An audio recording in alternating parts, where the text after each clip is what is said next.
আজ একটি নিয়ে আসছি আপনাদের জন্য একেবারে পিওর ডেজার্ট, খুব সুস্বাদু একটি ডেজার্ট। কীভাবে বানালাম আসুন দেখে নিন। তার জন্য একটা প্যানে আমি 2 চামচ পরিমাণে ঘি দিয়ে দিলাম, আর দিয়ে দিলাম হলো আপনার সেওইটা ভালো মতো ভেজে নিব। এদিকে 4 পিস ব্রেড নিয়ে এসেছি, আর ব্রেডগুলোর আমি কিন্তু সাইডগুলো এভাবে কেটে নেব। তারপর এই সেওইগুলো খুব ভালো মতো ভেজে নিলাম, যাতে ব্রাউন ব্রাউন কালার আসে সে অবধি ভাজতে হবে। আর দিয়ে দিলাম আপনার জল, আর দিয়ে দিলাম একটু পরিমাণে গুড়, দিয়ে ঢাকনা দিয়ে দিব সিদ্ধ হওয়ার জন্য। তারপরে একটা কাপে আমি কি করলাম, কাস্টার্ড পাউডার গুলে নিলাম। ঠান্ডা দুধে কিন্তু গুলতে হবে।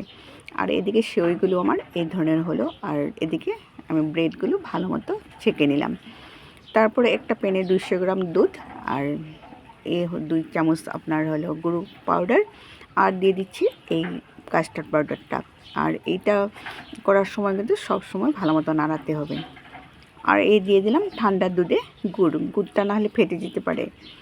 তারপর দুটো বুরিন্দার লাড্ডু নিয়ে নিলাম, নিয়ে ভালো মতো গুঁড়ো করে নিলাম। তারপর কি করছি আসুন আপনারা দেখে নিন।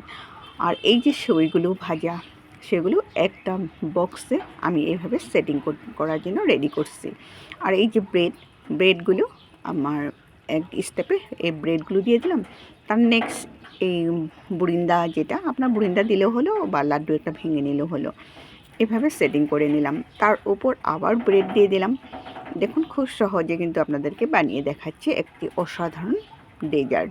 তারপরে এই যে আপনার কাস্টার্ড পাউডারটা একটু গুলে নিয়েছিলাম, সেটা খুব ঠান্ডা হওয়ার দরকার নেই, অল্প অল্প ঠান্ডা হতেই দিয়ে দিবেন। আর এই যে সেওই ভাজাটা আমি রেখে দিয়েছিলাম উপরে সাজানোর জন্য, আর অল্পটুকু আপনার বুরিন্দা, সেটাও উপরে দিয়ে দিলাম। আর বাড়িতে যা আপনার ড্রাই ফ্রুটস থাকে দিয়ে দিলে হলো, আমার যা ছিল আমি দিয়ে দিলাম। এভাবেই একটা অসাধারণ আপনাদের জন্য আমি কিন্তু ডেজার্ট নিয়ে আসছি। আশা করি আপনাদের অনেক বেশি ভালো লাগবে। বানিয়ে দেখবেন। আবার নিয়ে আসবো আপনাদের জন্য একটি নতুন রেসিপি। ভালো লাগলে আমাকে একটু সাপোর্ট করবেন, লাইক কমেন্ট করে আমাকে একটু ভালোবাসা দেবেন।